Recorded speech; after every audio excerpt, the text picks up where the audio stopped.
is not rigid. Society is also not rigid. That is why the makers of the constitution made a provision in the constitution itself to amend the constitution. क्योंकि समाज बदलता है तो कानून भी बदलना चाहिए. If law is made static, as in the case of Canada में constitution amend नहीं किया जा सकता. That constitution is a rigid constitution. But when we think about or we speak about Indian constitution in certain cases is flexible constitution. Indian constitution or the process of amending the constitution is flexible as well as flexible in certain cases and rigid for specific provisions. Means you cannot easily amend the constitution. Why amendment is required? Amendment की जरूरत ही क्या है? Constitution को बदलने की जरूरत क्या है? क्योंकि कॉन्स्टिट्यूशन कोई परमानेंट डॉक्यूमेंट नहीं है, ये कोई परमानेंट नियम नहीं है जो 1950 में बनाया गया था. जरूरी नहीं है कि 2023 में वैसे का वैसा ही लागू हो. जैसे समाज में बदलाव होता रहता है. The rules which were prevalent during ancient India are not prevalent today. वैसे 1950 में बनाया हुआ कॉन्स्टिट्यूशन 2023 में एज इट इज लागू नहीं पड़ सकता. इसलिए those who are dissenting towards the constitution के खिलाफ या कॉन्स्टिट्यूशन के प्रति जिनकी अलग राय है, they are free to amend the constitution and make changes into the constitution. Only what you are required, what you need to get is the majority. So constitution is implemented, constitution is amended by simple, special and special majority with ratification of 50% states. 3 तरीके से आपको 3 अलग अलग procedure दिए गए हैं जिससे you can amend the constitution. Amendment क्यों जरूरी है इसका कारण मैंने causes requirement why it is necessary to amend the constitution. Amendment करना क्यों जरूरी है? Because law is not static. ये कॉन्स्टिट्यूशन बनाने वालों को पहले ही समझ में आ गया था कि हमने जो बनाया हुआ कॉन्स्टिट्यूशन है वो आने वाली पीढ़ी के लिए एज इट इज लागू नहीं पड़ सकता या फिर it requires changes. Amendment is required if imagine if amending provisions were not made in the constitution, then we would be carrying the same provisions which were made in 1950 itself. We have till today amended 105 times we have amended our constitution. 105 बार हमने इसको amend किया है. 127 bills introduce किए गए थे, उसमें से 105 bill कानून में तब्दील हो गए और उसका अमेंडमेंट बन गया. Constitution amendment, first constitution amendment, 105th constitutional amendment. 105 बार हमने इसको अमेंड किया है. अगर सोच लीजिए, अगर हमने अमेंडिंग प्रोविजन नहीं रखा होता तो वही कॉन्स्टिट्यूशन जैसे कि कनाडा के केस में होता है. और in case of United States of America there is quite rigid, बहुत ही strict provisions are relating to amendment of the constitution. Amendment करना है तो आपको बहुत सारा मेजॉरिटी, ये वो, जैसे कि स्टेट का मेजॉरिटी 3/4 स्टेट का मेजॉरिटी लाना पड़ेगा. वे quite rigid provision have been made in the American constitution. लेकिन इंडिया का कॉन्स्टिट्यूशन ऐसा है, कुछ provision, only few of the provisions of the constitution can be amended with rigid procedure, otherwise it is flexible. What you need if you are dissenting, अगर ये जमाना जो बदल गया है 2024 के, अगर जनरेशन चाहती है कि कॉन्स्टिट्यूशन में बदलाव लाना चाहिए, अब समय वो नहीं रहा जो 1950 में हुआ करता था. जो प्रोविजन 1950 में लागू पड़ता था वो आज लागू नहीं पड़ता है. जैसे महिलाओं के लिए हमने प्रावधान कर रखा है separate provision for women and children, तो बाद में अगर महिलाएं इक्वल फुटेज पे आ गई, equality before law and equal protection of law, जैसे एक स्कूल में आकर देखेंगे आप तो उतनी ही महिलाएं हैं और उतने ही पुरुष हैं. इक्वालिटी आ गया, एजुकेशन उनका स्टेटस अलग है, दोनों का स्टेटस एक ही हो गया है ना, मतलब we achieve the goal of the constitution. जो जिस उद्देश्य से हमने आर्टिकल 15 क्लॉज 3 डाल दिया है, क्या उद्देश्य है हमारा? ताकि महिलाओं को बढ़ावा दिया जाए, महिलाओं को आगे लाया जाए, उनका उत्थान हो, उनका अपलिफ्टमेंट हो जाए। अगर हो जाता है तो what will be the use of article 15 clause 3? उसका कोई भी महत्व नहीं रहेगा। इसलिए ये प्रोविजन, अमेंडिंग प्रोविजन किया गया है, ठीक है। This is the reason why we have amendment process और amendment procedure in the constitution. Which provisions of the constitution deal with the procedure under article 368 is provided in order to amend the constitution? Because law is not static. And दूसरा चीज, whether what can be amended, so law, any provision of the constitution, article 368 provides that parliament has every right to amend any provision of the constitution. और amendment करने के लिए क्या जरूरत है? Majority. What is the procedure of amendment? Constitution amendment bill. जब मैंने आपको लॉ मेकिंग प्रोसेस पढ़ाया तो लॉ मेकिंग प्रोसेस में मैंने आपको यह बताया था कि बिल के अलग अलग प्रकार होते हैं, जैसे ordinary bill, money bill, financial bill और constitution amendment bill. So bill can be introduced in either house of parliament in order to amend the constitution. अब इसमें बदलाव क्या है? देखिए, the procedure of amendment is you have to introduce the parliament, दोनों में से किसी एक हाउस में बिल इंट्रोड्यूस किया जाएगा।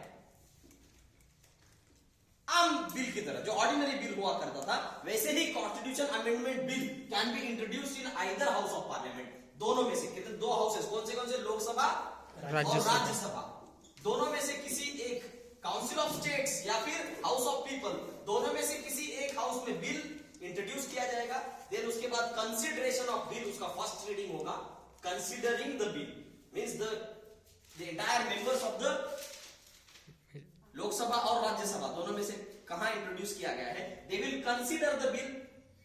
देन सेकंड रीडिंग होगा, क्लॉज बाय क्लॉज रीडिंग।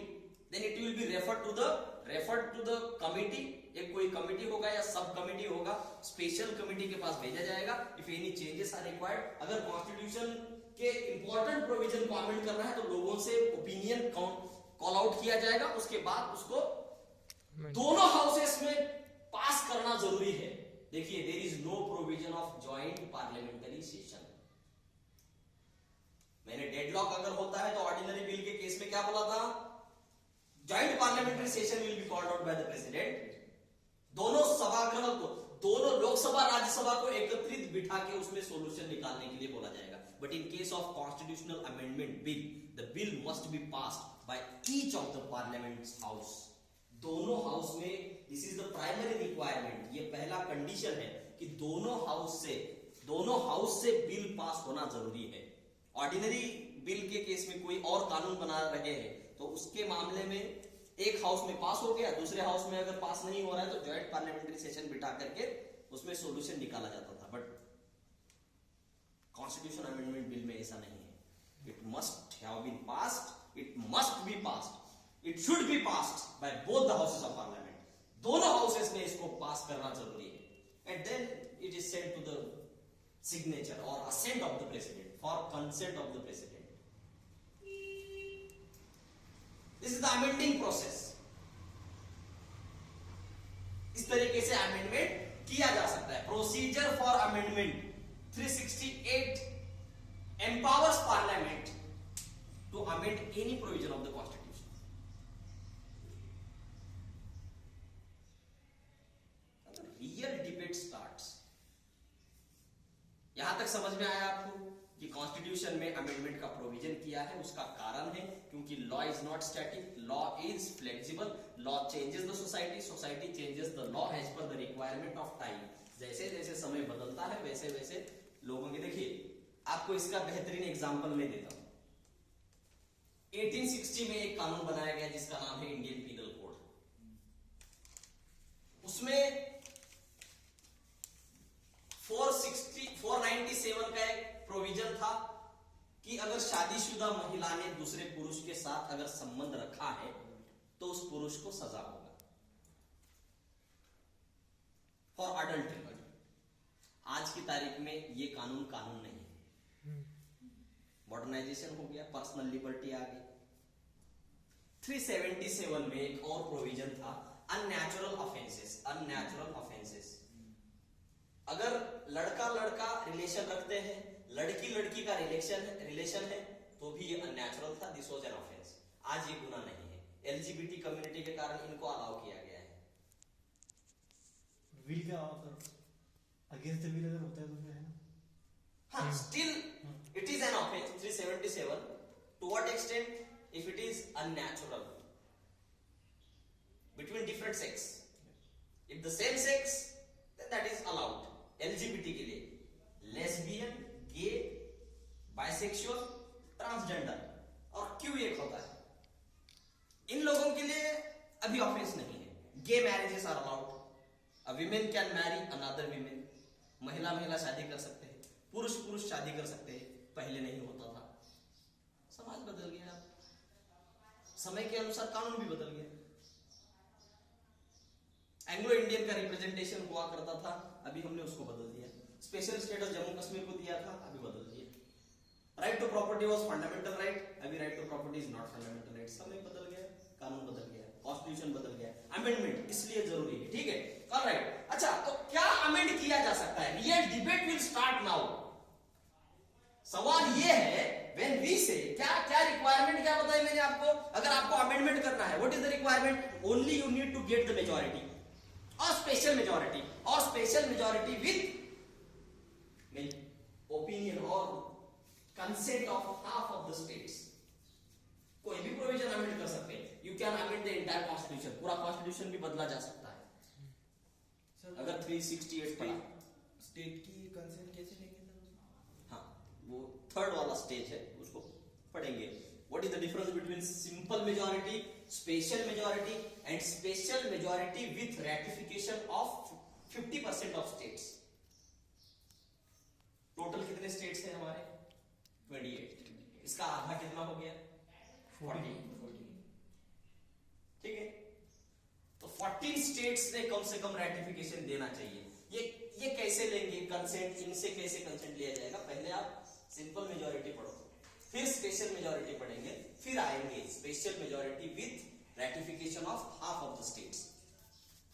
अब सब लोग अपने अपने कॉन्स्टिट्यूशन के बेयर एक्ट में 368 वाला प्रोविजन पढ़ो। 368, parliament may by law amend any provision of the constitution, इतना लिखा हुआ है।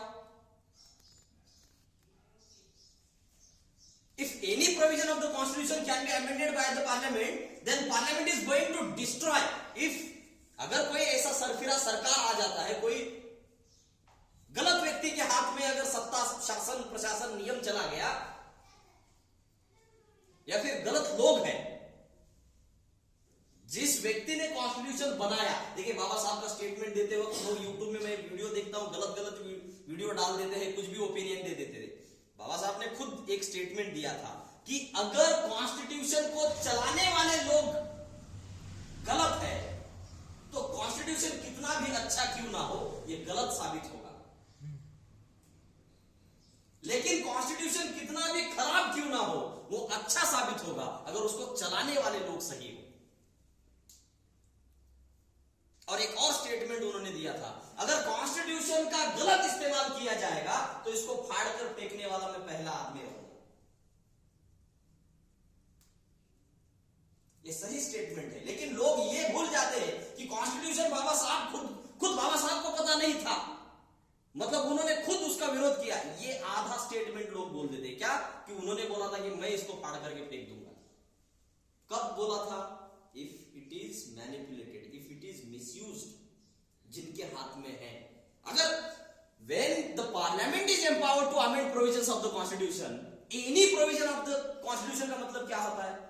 पार्लियामेंट कॉन्स्टिट्यूशन का कोई भी प्रोविजन अमेंड कर सकती है, कोई भी प्रोविजन 368 के अनुसार। इसका मतलब पूरा कॉन्स्टिट्यूशन भी बदला जा सकता है? नहीं बदला जा सकता। बदला जा सकता है। any provision of the constitution. So this debate, इसका डर क्या है? डर ये है, if any provision of the constitution can be amended, then that constitution, the norms of the constitution, the principles of the constitution will be destroyed. उसको खत्म कर दिया जाएगा. इसलिए कहीं ना कहीं लिमिट होगा. कॉन्स्टिट्यूएंट असेंबली ने इतना मेहनत करके 2 साल 11 महीना 17 या 18 दिन में जो कॉन्स्टिट्यूशन बनाया था, उस कॉन्स्टिट्यूशन को एक घर बनाया या मंदिर जो भी है, उसको डोर खिड़की दोनों लगा दिया, ताला नहीं लगाया था ताकि उसमें चोर घुस ना पाए. कॉन्स्टिट्यूशन, हमारे यहां डेमोक्रेसी है, तो कॉन्स्टिट्यूशन के आधार पे पार्लियामेंट में चुनकर जाना है, एमपी बनना है, तो कोई गलत आदमी भी एमपी बन सकता है. मेजॉरिटी अगर कितने 800 लोग हैं, मेजॉरिटी गलत लोग अगर एक विचारधारा या एक नियम, एक विचार के लोग अगर अपना पार्लियामेंट में चले गए, मेजॉरिटी पाकर के वो पूरा कॉन्स्टिट्यूशन बदल देंगे, उसमें कौन सा बड़ी बात है? What you need to get that is the majority. तो पूरा कॉन्स्टिट्यूशन बदला जा सकता है. ये 1950 में ही इसका परिणाम हमको देखने को मिला. In the 1951 itself, the first constitution amendment, 3 phases में कॉन्स्टिट्यूशन अमेंडमेंट को लेकर के first phase was of Shankari Prasad versus state of Rajasthan. Second phase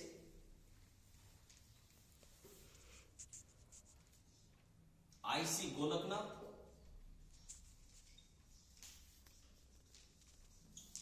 and third phase was of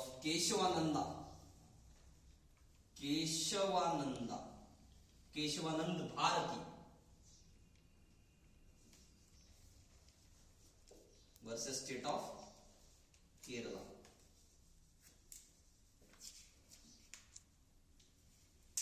These 3 phases define what can be amended, what cannot be amended. The basic question is, which provision of the constitution can be amended? As article 368 empowers parliament to amend any provision of the constitution. कोई भी provision आपकी मर्जी जो चाहे amend कर सकते हैं.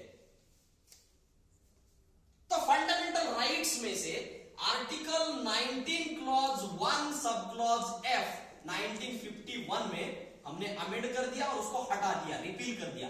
Amend करने के 3 तरीके बताए हैं. इन आर्टिकल 368 itself 3 तरीके से, 3 मेथड्स या 3 वेज है जिससे आप कॉन्स्टिट्यूशन अमेंड कर सकते हैं. बाय वे ऑफ एडिशन, एक तो कॉन्स्टिट्यूशन में आप कुछ चीजें ऐड कर सकते हैं, बाय रिपील और बाय सब्स्टिट्यूशन, अल्टरेशन जिसको बोलते हैं, सब्स्टिट्यूशन ऑफ द प्रोविजंस. एक तो आप कॉन्स्टिट्यूशन में नया आर्टिकल जोड़ सकते हैं, नया चैप्टर जोड़ सकते हैं, नया शेड्यूल जोड़ सकते हैं. And we have amended each of the part of the constitution. हमने प्रियम्बल से लेके शेड्यूल तक हर चीज अमेंड की है. हमने प्रियम्बल में भी अमेंडमेंट करके हमने सोशलिस्ट, सेक्युलर एंड 3 शब्द डाल दिए. आर्टिकल 2 के बाद 2A जोड़ दिया, that is the addition. Preamble में भी एडिशन है.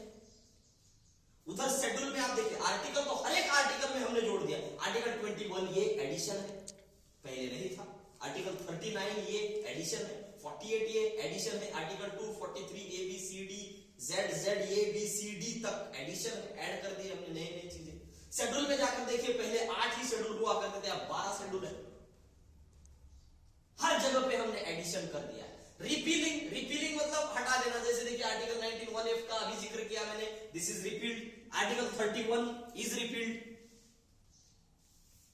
ऐसे बहुत सारे प्रोविजन है जिसको हमने रिपील कर दिया, हटा दिया. आर्टिकल 2A कुछ समय के लिए रहा, बाद में उसको भी रिपील कर दिया गया. सब्स्टिट्यूशन, सब्स्टिट्यूट कर दिया उसकी जगह पे, उसका मीनिंग थोड़ा सा बदलते हुए. अच्छा, ये बदलना क्यों है कॉन्स्टिट्यूशन? एज पर मैं जैसे शुरुआत से आपको बता रहा हूं कि एक तो by way of interpretation. Supreme court बताएगा कि इसका इंटरप्रिटेशन ये होता है. So we need to change it. पहले राइट टू लाइफ सीमित था, बाद में right to life includes right to health, right to education, right to environment, legal aid, जो भी है, right to healthy life, right to life with live with human dignity, एक बहुत सारा प्रोविजन इंटरप्रेट किया गया आर्टिकल 21। तो उसमें राइट टू एजुकेशन आया तो हमने राइट टू एजुकेशन 21 ये जोड़ दिया।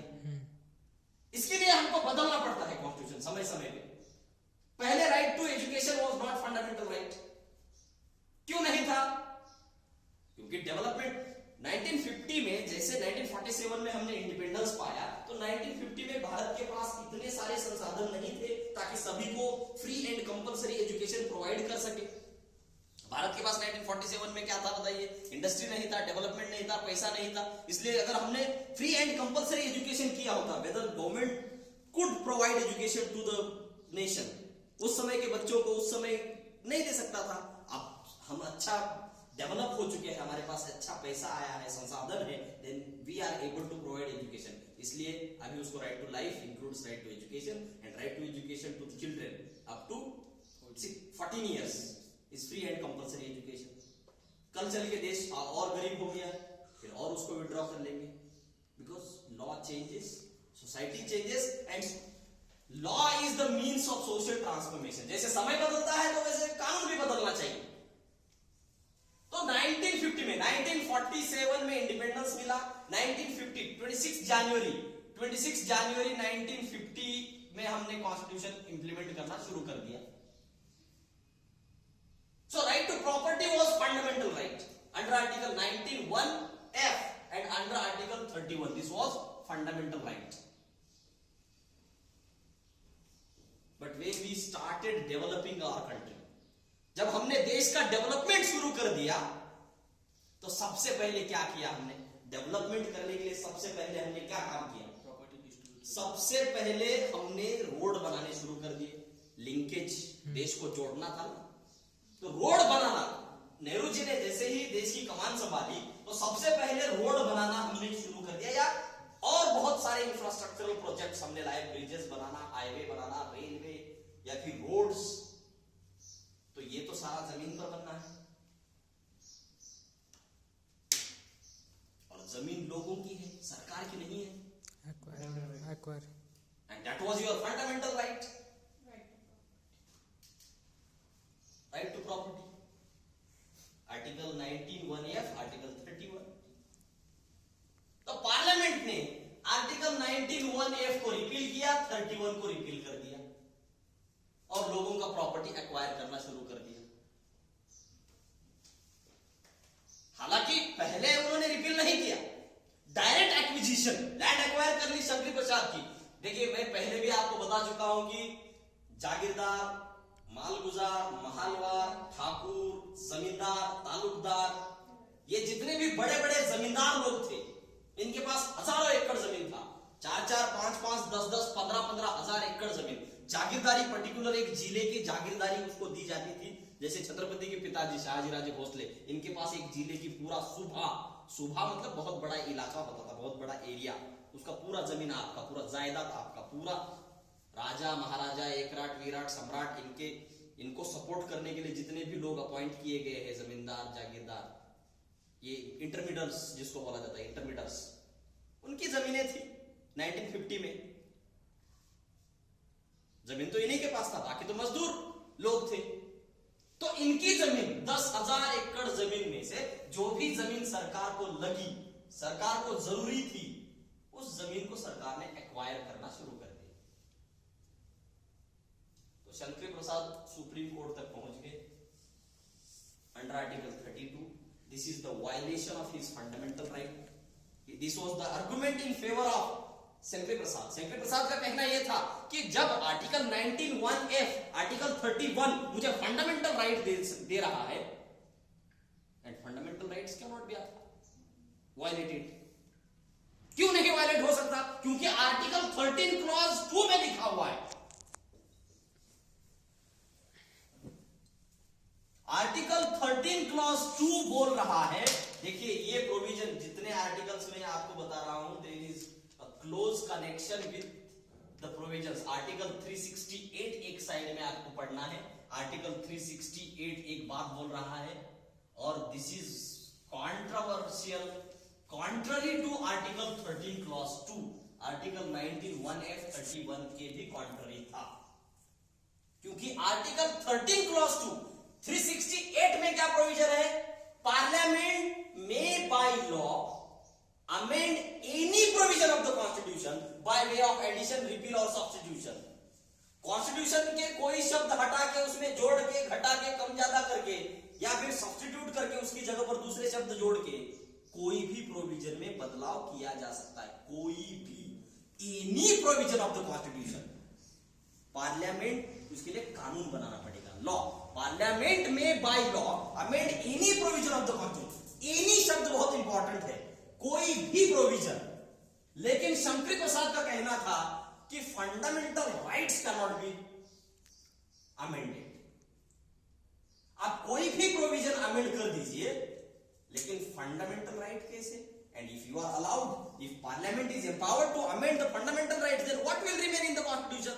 अगर फंडामेंटल राइट्स ही छीन लिए गए तो फिर कॉन्स्टिट्यूशन में बचा क्या?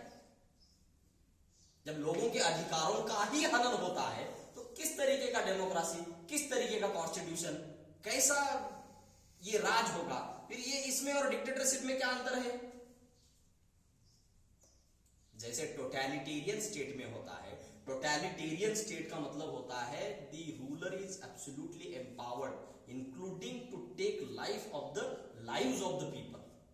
जैसे कि नॉर्थ कोरिया, किम जोंग जो भी है, किम जॉन, उसको पूरा पूरा अधिकार है, वो जिसको चाहे मार डाल सकता है, जो करना चाहे वो कर सकता है। टोटलिटेरियन स्टेट है वो। तो हमारे डेमोक्रेसी में और टोटलिटेरियन या डिक्टेटरशिप में फर्क होना चाहिए।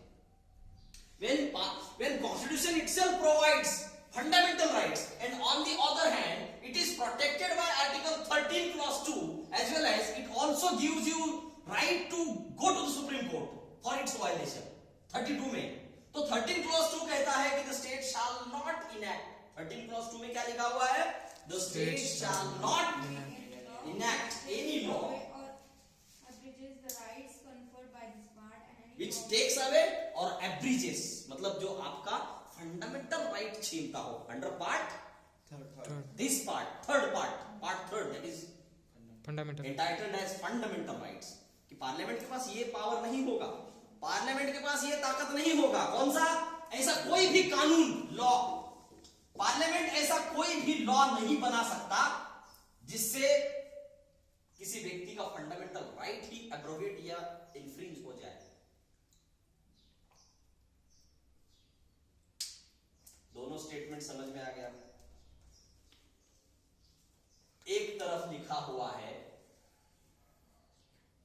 पार्लियामेंट में by law amend any provision of the constitution, दूसरी तरफ लिखा हुआ है पार्लियामेंट कैन नॉट और द लेजिस्लेचर, द स्टेट मतलब इंक्लूड्स लेजिस्लेचर, एग्जीक्यूटिव, जुडिशरी, तो उसमें लेजिस्लेचर भी है। स्टेट शैल नॉट इनैक्ट, देश यानी कि राज्य, सरकार, स्टेट मतलब सरकार है, ऐसा कोई कानून, कोई लॉ नहीं बना सकता जिससे लोगों का मूलभूत अधिकारों का हनन हो जाए।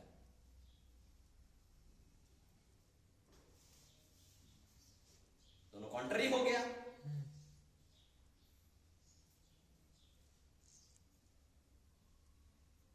तो प्रॉपर्टी जब एक्वायर की गई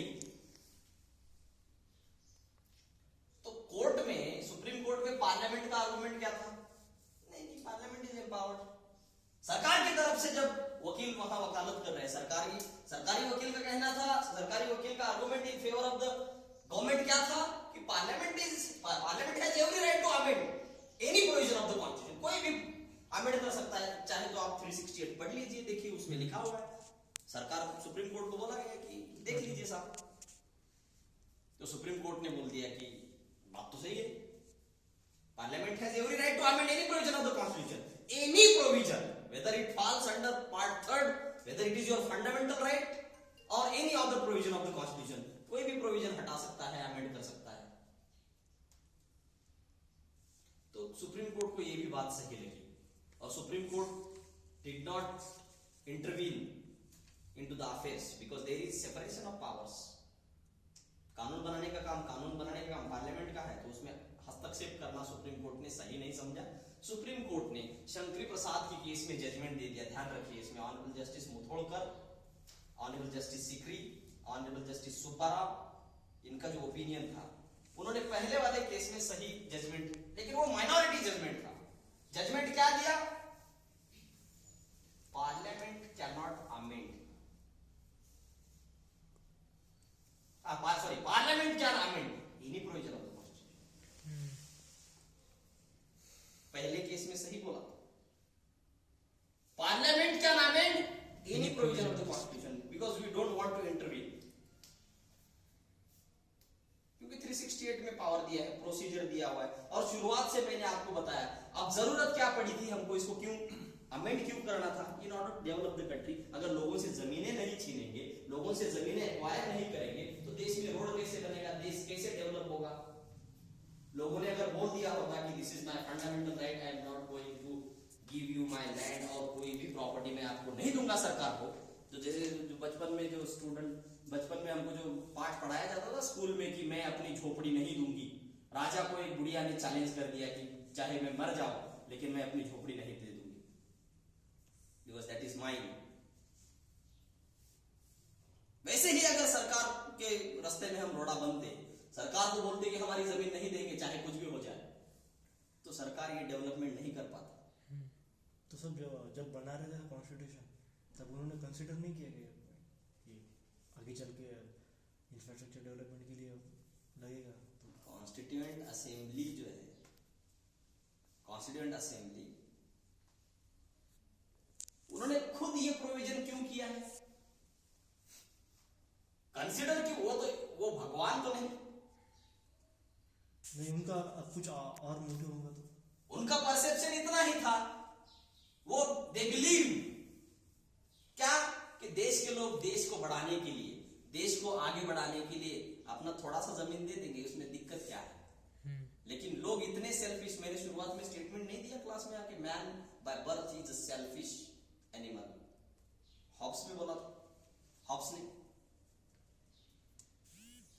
इंसान पैदाइशी स्वार्थी होता है, तो उसको थोड़ा भी जमीन देना बाद में दुश्वार हो गया। इन लोगों ने तो अच्छा सोचा था ना, those who were making constitution, उन्होंने ऐसे सोचा कि ठीक है 1 एकड़ में से अगर जैसे 20 फीट एरिया, आपके 40 एकड़ जमीन में से 20 फीट एरिया रोड के लिए चाहिए, तो 20 फीट या 40 फीट का रोड बनना है तो आपने दे देना चाहिए, that will be a contribution to the nation, जो कि जरूरत भी है और वो दे भी देंगे, ऐसा लगा था लोगों को, सरकार को ऐसा लगा था, या कॉन्स्टिट्यूएंट असेंबली को भी यही लगा था। लेकिन उनको पता, उस समय उन्होंने ये सोचा नहीं कि अगर लोगों ने नहीं दिया तो क्या किया जाए, तो अमेंड कर देंगे, इसीलिए तो उन्होंने अमेंडमेंट का प्रोविजन रखा। सर कंपेंसेशन दिया था, कंपेंसेशन दिया जाएगा, वो बाकी ठीक है ना। और पहले भी सरकार ने, अंग्रेजों ने पहले भी लैंड एक्वायर की है, ऐसा ही नहीं, पहली बार नहीं हो रहा, लेकिन there was no fundamental right. जब अंग्रेजों ने जमीनें एक्वायर की, देयर वाज नो कॉन्स्टिट्यूशन। ये देखिए 1894 का कुछ कानून है, लैंड एक्विजिशन का जो कानून है पुराना, अभी जो आया है लारा, वो 2013 में हमने नया अमेंड कर करके प्रोविजन लाके नया बनाया है, लेकिन पुराना वाला तो 18th सेंचुरी का था।